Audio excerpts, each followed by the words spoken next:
తెలుగు సినీ పరిశ్రమకు ఉన్న టెన్షన్స్ అన్ని క్లియర్ అవుతున్నాయి. ఒక్కొక్కరుగా కంబ్యాక్ ఇస్తూ పరిశ్రమను ఆశ్చర్యపరుస్తున్నారు.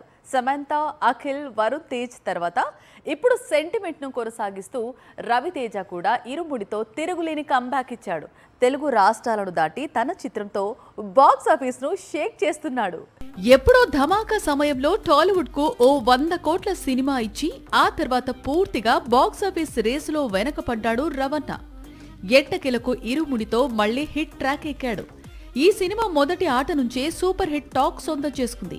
అన్ని కుదిరితే మాస్ రాజా కెరీర్లోనే బిగ్ హిట్ గా నిలిచే అవకాశాలు ఉన్నాయని ట్రేడ్ వర్గాలు చెబుతున్నాయి.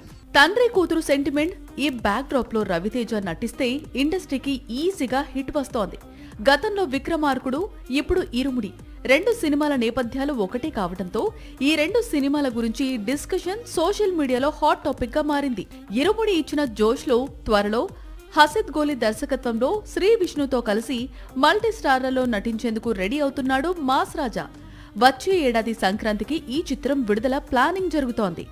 మరోవైపు సరిపోదా శనివారం దర్శకుడు వివేక్ ఆత్రేయ కూడా రవితేజ కోసం కథను రెడీ చేస్తున్నాడు. సంక్రాంతి సినిమా విడుదల తర్వాత వీరిద్దరి కాంబినేషన్లో చిత్రం సెట్స్ పైకి వెళ్లే అవకాశాలు ఉన్నాయి.